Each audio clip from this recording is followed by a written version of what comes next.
جب سحری کا وقت ہوا حضرت خلیل اللہ دعائیں دے کے رخصت ہونے لگے، حضرت حاجرہ سلام اللہ نے آگے بڑھ کے اپنے شوہر نامدار کا دامن پکڑ لیا.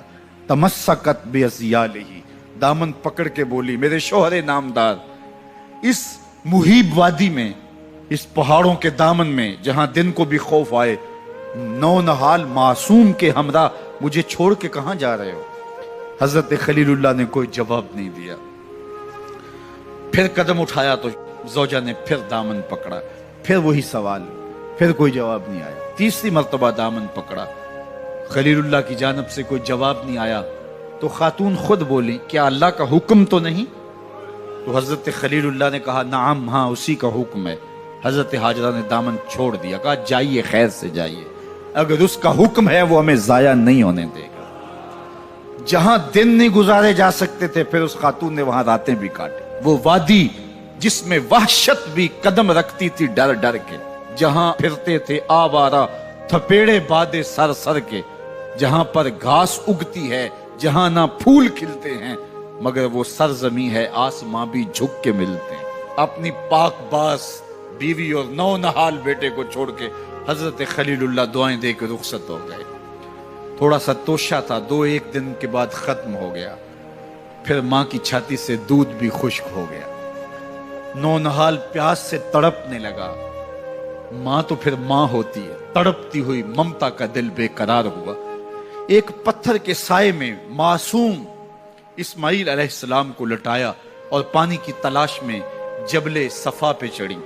اطراف میں آسمانوں کی طرف دیکھا، کہیں کوئی پرندے اڑتے دکھائی دیں اور پانی کا نشان ملے اور میں وہاں سے بیٹے کے لیے 2 بوند لے آؤں، لیکن کچھ دکھائی نہیں دیا. تا حد نظر پھیلا ہوا آسمان ہی آسمان ہے اور پہاڑ ہی پہاڑ نیچے دکھائی دیتے ہیں. پھر مروہ پہ آئیں، درمیان میں نشیبی جگہ تھی، وہاں بیٹے کا من موہنا چہرہ دکھائی نہیں دیتا تھا. دوڑ کے گزری اور جا کے صفا پہ گھوم کے دیکھا، کچھ نظر نہیں آیا.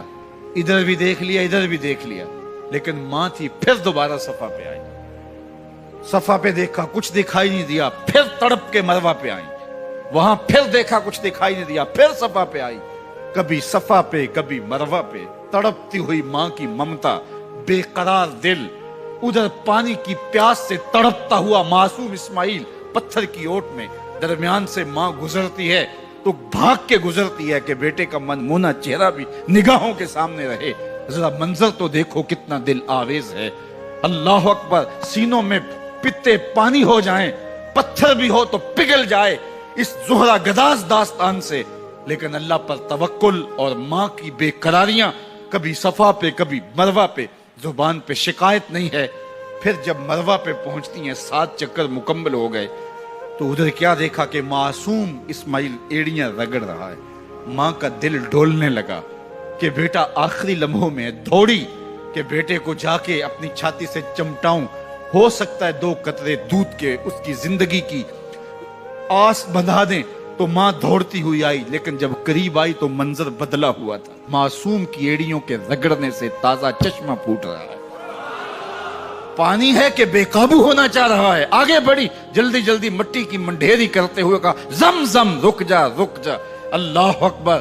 حاجرہ سلام اللہ علیہا نے حضرت اسماعیل کی محبت اور اپنے رب پر توکل کی انوکھی اور البیلی داستان رقم کی. کہا حاجرہ تو نے بھی حد کر دی، لیکن قیامت تک تیری راہوں کو بھی جلوہ گاہ بنا دیں گے. یہاں نبی بھی دوڑیں گے، ولی بھی دوڑیں گے، غوث بھی دوڑیں گے، کتب اور ابدال بھی دوڑیں گے، شہنشاہ بھی دوڑیں گے، کج کلا بھی دوڑیں گے. یہ دوڑنا ہم عبادت بنا دیں گے، حتیٰ کہ امام الانبیاء بھی ان راہوں کی سائی کرتے رہے. عجیب رنگ، عجیب منظر اور عجیب کیف کا عالم. اچھا، یہاں رک کے ایک بات کرنا چاہوں گا، اگر آپ کی توجہ ہو.